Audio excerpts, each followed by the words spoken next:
Hi, everybody. My name is Claudio Bizzarri. I'm the director of the Archaeological Park of Orvieto. And today I'm here with you on the northern slopes of the cliff of Orvieto. You can see right in the back of my shoulders, this huge crag of tufa rock on which the city has been growing for more than 3,000 years. Because here we have, on this specific area, the possibility of looking at one of the most important archaeological sites that have to deal with the Etruscans.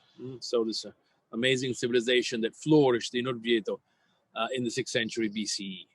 Here we have a section of the necropolis, so the tombs in which the Etruscans that lived up on top on the cliff, of course, were buried down at the bottom. On the outside, let's call them walls, but it's the natural cliff, so we don't really have walls that have been built in Orvieto. They used whatever they had in the area, which is this perfect crag of volcanic rock that formed more than 350,000 years ago.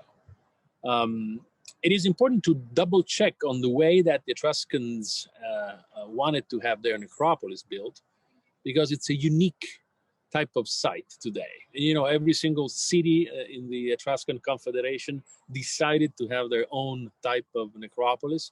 Tarquinia is famous for its painted tombs, Cerveteri for its tumuli. Here in Orvieto, we have what we call the dado tombs. So small square blocks that we will have a chance to look more carefully as we get in, that are organized on streets that meet at 90 degrees angles. The monuments themselves are almost each one a photocopy of the former one, or the first one. So it is something that clearly reflects the social order that we can describe as egalitarian. So everybody of the high social class of Orvieto was on the same level. That gives you the possibility of understanding, how things were ruled in the 6th century BCE Etruscan Orvieto. So people were given a small lot of land according, again, to their family. Normally, the tombs are connected with a single family, and we will see this when we look at the inscriptions. And they were allowed to build their own tombs on that spot. They couldn't go right and left or make whatever they wanted. True, up to a certain extent, we will see that we have some exceptions for that. And clearly the structure reflects the social order that we had up on top. So this is an amazing opportunity to go back in the 6th century BCE.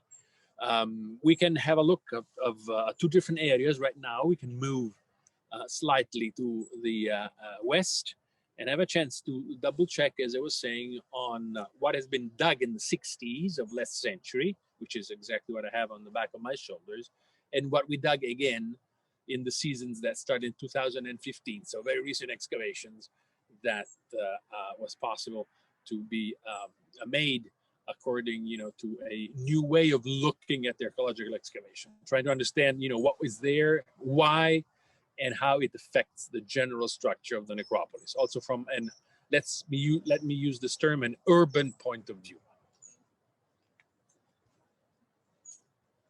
All right, so second location for this tour of the necropolis. If you look to the area right in the back of my shoulders, as I was saying, you still see the nice dado tombs, the one that we described before, with a flat surface on top. So the roof is flat. We will see that inside it's a completely different type of structure. And here you see how the tombs look once you've excavated them. All of the other ones have been restored. You see that the structure itself uses big, huge blocks of tufa rock, which is this volcanic rock that we have in Orvieto, from which the cliff itself is made out of, that are organized one against another without the use of mortar at all. So there is no cement. And you also see another very important characteristic in this area. You can double check and see that all of these structures are sort of bent in a kind of a weird way. You would expect the tombs to go downhill when they collapse.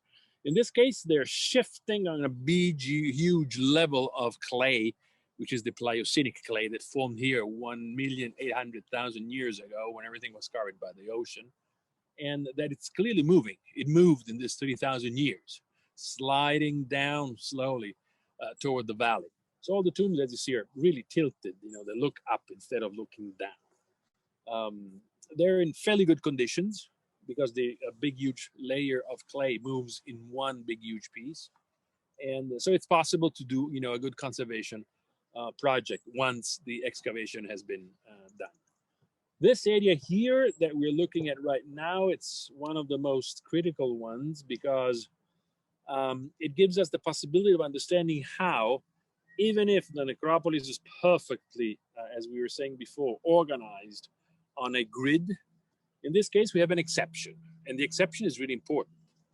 There is one of the oldest tombs in the area, which it's not very easy to look at to see today, but you can spot it. It's the small, more round-ish structure with a chippus, which means a stone right there in the middle, which is a tomb marker. That it's the oldest one that we have in the area. It belongs to the 7th century BCE, so almost 100 years before the rest of the tombs were built. It was a tomb of a lady.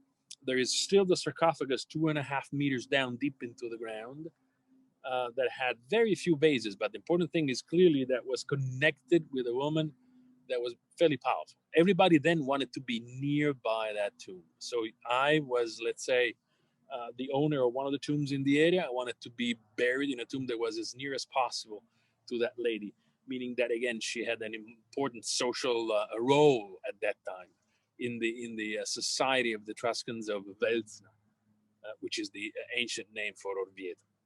The structure, as you see, it's connected with other type of tombs all around. None of them is a regular type of tomb. They have smaller tombs that had to use the space that was available. There is a sort of a sacred enclosure in which other different type of tombs were set, which we call cassetta tombs. Cassetta stands for box. So it's like a small box in which you will find normally, you would expect, let me use this term, to find the remains of the owner cremated inside, but we have to say that when we dug one, which was perfectly preserved, we found no human remains at all. So it's probably what we call a cenotafio. So something, it's like a tomb for somebody whose body is not here. This is the interesting aspect that we can look at these kind of this specific type of burial. Nearby, we have 3 other big, huge tombs, which were built excluding others from a regular corridor. The corridors that we see meet at 90 degrees angles, these 3 tombs have been built right in the middle of the corridor. So it means that there was somebody very powerful that wanted to be nearby the powerful lady and that managed to occupy some of the space in that way. So yes, a perfect grid. Everybody has to look after the space that has been given, but somebody is maybe more powerful than the other powerful people, so they can do whatever they want. Let's get in and have a chance to look closely to some of the tombs themselves.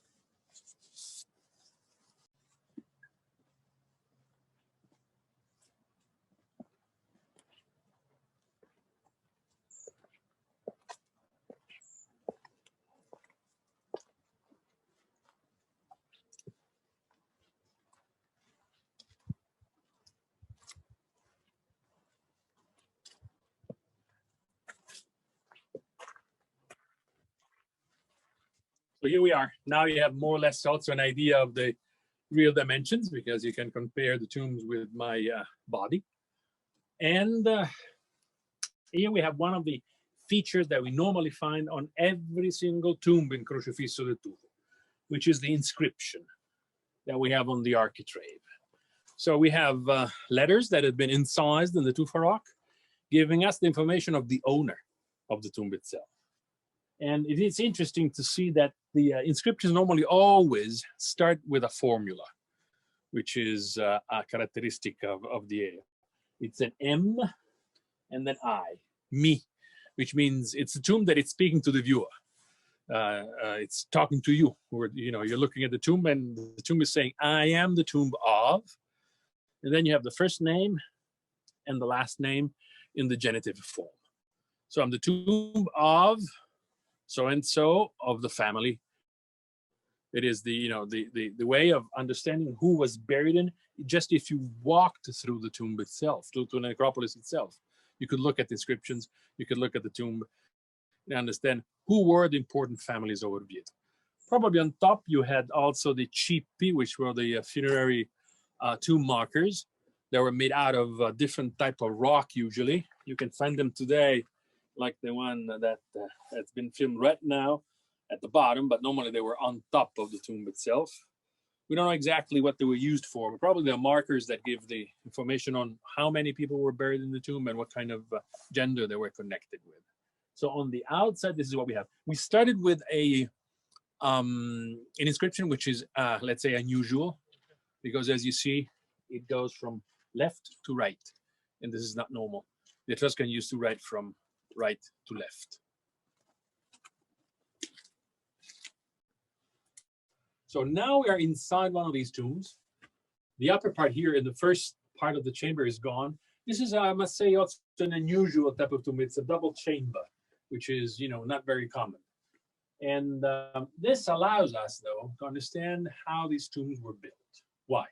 Because we almost have a vertical section of the entire structure. So you look at the outside, it looks like a box, like a cube. There is dirt on top that keeps in place the stones which are on the side. You can see here that you have the tufa blocks that slowly move toward the center until they meet on both sides at the top, and they go against the last tufa block, which is normally shaped like a T, or just to give you an idea, like a champagne cork. And it is what we call a false vault.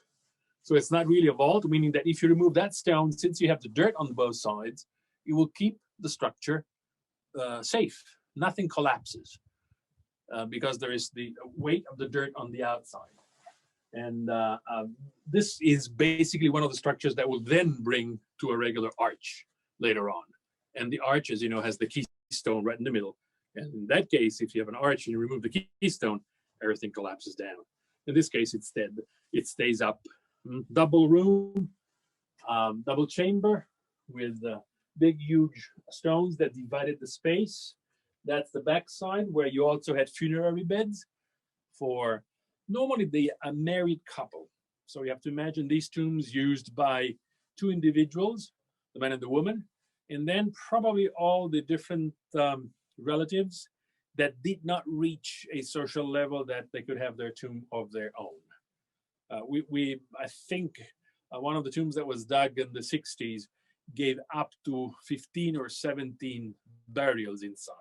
2 inhumations, which means that the bodies were laid on the funerary beds as they were, and a lot of cremations that normally, or they're wrapped into some kind of cloth, and there's not much that's left of that, as you can easily imagine, or they're placed, the cremation remains, into a vase, which is normally a regular type of pot that you can find also in the houses of the Etruscans. So there was nothing specially devoted to that type of ritual.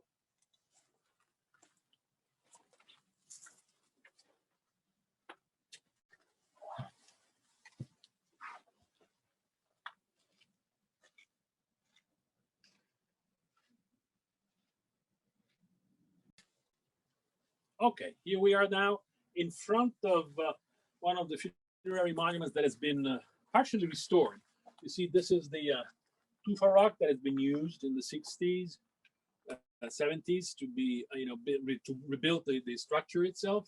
It is the same kind of stone of the original one, but it's of a different type of module, so you can understand which one is the old and which one is the new one. Here we also have the possibility of looking at the way that these tombs were closed once they were used and reopened, because of course you can easily imagine that not everybody that was buried into the tomb died at the same time, so you had to reuse the same structure over and over again. You have this big huge block, solid one-piece block of stone that was vertical on the first architrave. We have 3 different architraves. So one got this as the main door to begin with. Then on the outside, in line with the outer wall, they would build a wall, a smaller tufa block wall with smaller tufa, so that you know exactly where the entrance would have been. And in the middle between these 2 structures, they would set dirt. So it sealed the entire structure.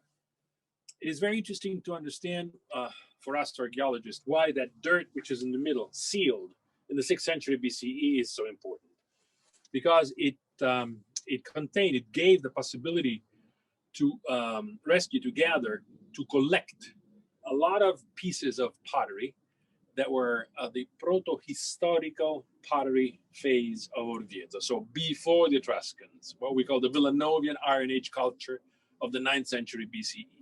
So the Etruscans, when they were building these monuments, basically got the dirt that they had around and used it to seal the entrance, putting in what they had mixed within the soil of this area, which were pieces of ceramics of the previous phases. So we can really say Orvieto, yes, it's an important Etruscan city, but clearly has also a very important and crucial phase of the proto-historic period, so the 9th century BCE at least, if not even before, which means the Bronze Age. So, as we said, yes, reuse, very simple type of structure of the tomb themselves. Don't forget that they, as we said before, they were given a certain amount of space that the Etruscans, the family of the Etruscans that were living in Orvieto had to use. They could not expand, and they were not even allowed really to make any type of fancy decoration on their tombs. If you look, for example, here in this case, we have only a flat lintel that it's decorating the outer part of the tomb itself. If you look at the one that follows, you have a flat lintel and then you have a torus, so a rounded structure right over there. And the last and most elaborated type is the one that you see back there. Flat lintel, torus, and owl beak. And that's the maximum. There's nothing else than, goes beyond that, which is very simple, but, it gives you the idea of how they had to keep strictly to more or less what somebody else told them to do. That's the idea. This allows also the possibility of, organizing the grid, as we were saying. As you can see, if we come up from this alley over here, from this corridor, and then we move to this other one, it's a perfect 90 degrees angle. And this is how the necropoli has been built, really like as if it would have been an urban space. So we have, what other information do we get from this? That probably the city up on top was organized just as well. So we have to imagine roads, streets in the Etruscan city of Velzena, as we called it before, that had this important structure for its development, which is, again, something that you have to put in the 6th century, at least BCE. It's an amazing idea. They organize their space sometimes much better than we do today with our own cities.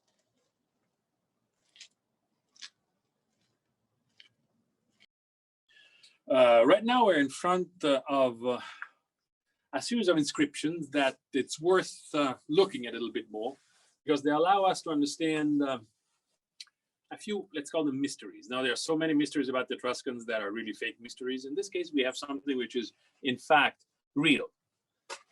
We have a very rare inscription on this side, regular up to a certain point. Unfortunately, there's a big chip in the rock here in the architrave, so we lost the famous MI formula that we were talking about before. So the mi is gone. But then we have the rest. The les, which is connected with, for the ones of you who maybe be a little bit accustomed to ancient Rome, Aulus would be the translation. So on the tomb of Aulus, and then we have this strange letter here. Look at this. It looks like an 8, like a numeral for us today. Instead, it's one of the letters that the Etruscans had to invent, because the Greeks, they borrowed the letters from the Greek alphabet, and the Greeks didn't have the sound, which is an F sound. The Greek didn't use it. So the Etruscans had to invent one of the letters. They had to think, how can we give back this sound that we use in our language from a point of view of writing a letter. So Flusenas, so I'm the tomb of Aulus of the Flusena family. This is what you would see here. On the opposite side, and here we start looking at something strange. As you see, we lost, but not because it was not there. We will talk about that in a few seconds. The regular formula. This is a very short inscription. Compared to the other one, it's half of the inscription. It doesn't have a mi, The letters are bigger. They are more incised into the rock. But there is one feature which is crucial for the understanding of the entire problem. Why do we have this here? And why? You can clearly see, look at where my hand is going right now. If I move up, following the regular level of the architrave, at a certain point, my fingers don't touch anymore the rock, as if there is an indentation. It's exactly what it is. There is an indentation. But the indentation doesn't end with inscription.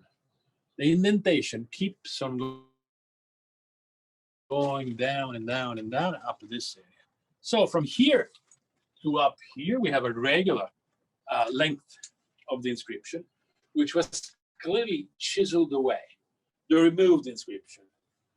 And then they set in eyes. Yes, eyes, it's a root which is normally connected with the gods. So as if they have dedicated this tomb to the gods. It's not human anymore. It's connected with a supernatural entity. What happened here? Well, we have two different types of interpretation that we have to understand which one is correct, clearly. One could be that the family that owned this tomb did something wrong to the city, to the gods, to the general religious beliefs of the Etruscans. So they were sort of damned. Damnatio memoria. You had to erase even the memory of that family. Even their name was not to be seen anymore. They had to be canceled completely. And they did a very good job. We will never know who the owners of these tombs were. Their name is gone. It's a tomb without the family name anymore. The other option that we have is what the Romans will then call the fulgur conditum type of ritual. What happens? Sometimes it happens that an object, something which has to deal with human activity, is hit by a lightning, struck by a lightning. And that's a clear sign of the gods. That's saying, you know, that's mine. It's not yours anymore. So it needs to be rededicated. In this case, if this tomb had been struck by a lightning, they needed to erase the name of the owners because they were a family, a regular living section of the city of Velsna, and to rededicate it to the gods. One very similar thing happened, for example, to the statue of the so-called Mars of Todi, which is a 90 centimeters tall bronze statue that was found in the sanctuary in Todi, which is called Monte Santo, which gives you the idea of us being a small mountain. It was probably on a courtyard, open courtyard, maybe on a base that elevated the statue. And the statue of Mars, god of war, had a spear that was made out of iron that was pointing to the sky. What better option would you have had for an object to be hit by a lightning? You know, it's perfect. And in fact, they found the statue when it was retrieved in the 19th century, buried in a small grave, like as if it was a human being. It had to be buried, fulgur conditum, that's the idea. You bury the object. In a few cases, you do a specific ritual that removes it from the area of human beings and just connects it with the gods. Another interesting feature here on the back, you will not see this in other areas of the necropolis. And you see that there is a small block with a specific type of stone, which is not volcanic. So it is something which was brought here, probably from the river area. It is a type of a sandstone that was the lid for what we call a pozzo tomb. Pozzo stands for well. So it was a small shaft in which the remains of a lady, again, were buried with objects that date this tomb to one of the earliest phases of the entire necropolis. So around the half of the 6th century BC, while the rest of these built structures go back to the second half of the 6th century BC. What happened here? Probably this lady dies before the family had a chance to build this entire structure. So they had to find a place for her.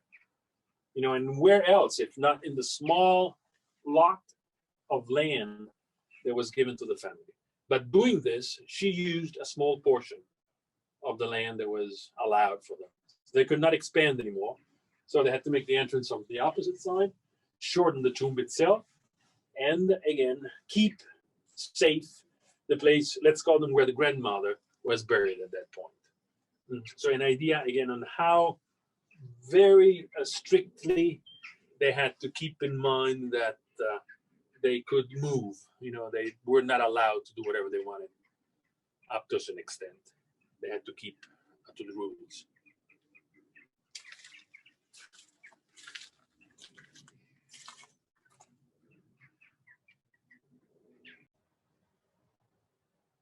We are one of the last stops that we can do visiting this necropolis. Again, Crocifisso del Tufo on the northern slopes of Orvieto. I said before that it was dug in the 19th century as well. One of the archaeologists that dug a section of it, which was Gianfrancesco Gamurrini, was a very good archaeologist, one of the few good archaeologists. Most of the people who worked here were not good archaeologists, but he was. And he decided also that a small section had to be visible, just like an archaeological park. The idea of having the people of Orvieto enjoy their own roots, their cultural heritage that they had. And so he dug this sort of block, because you can go all around it, and he restored some of the tombs. Now here he did something though that the more recent excavation of 1960s revealed as fake. As you see, the tombs have a small cone of dirt up top, like a tumulus, because this is the way that Etruscan tombs had to be in the 19th century. You could not think about Etruscan tombs without a tumulus on top, which means a cone of dirt that stays, as I said, as a tomb marker almost in the landscape of the necropolis. But if you look at the 1960s tombs, or the opposite side that was dug more recently, you see that they have a flat roof on top. That's exactly how they were supposed to be. Why? Because there is also an important thing to keep in mind. Probably that space being inside, physically speaking, of the funerary area was a place for ceremonies. Also the moldings that we looked at before probably had to deal with dividing the space. Inside the tomb, it is something which is connected with the underworld. Outside of it, and the moldings are the boundary, it is the public area where you can walk without being intruding into the funerary space. So flat surface on top where probably ceremonies were taking place, as if the tomb itself was a sort of a small altar. That's the idea. This is even more so because in Cerveteri, which was another important Etruscan city along the coast of the Tyrrhenian Sea, we have tombs which are similar to these ones. To be more precise, probably this is where the people of Velzna took the idea of using this kind of structure. They also have a vertical shaft that connects within the small corridor that we looked at before. So you could pour libations into the small shaft that would go into the tomb and disperse into the underworld, connecting them with the gods that were there as companions to the deceased.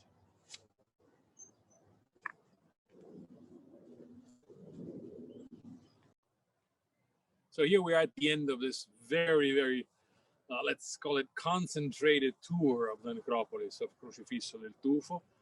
I hope you understood, what kind of information you can get from monuments that date back 2,500 years ago, how we can try to get into the society of the people that were using these tombs, and how it is important to connect the outside of the city with the inside part of the city. There is always a reflection of the social organization. And this is exactly what we can get out of it. And this is why we normally like to find, objects in their place, because that allows us to understand a little better our ancestors. In this case, the Etruscans of Velzna.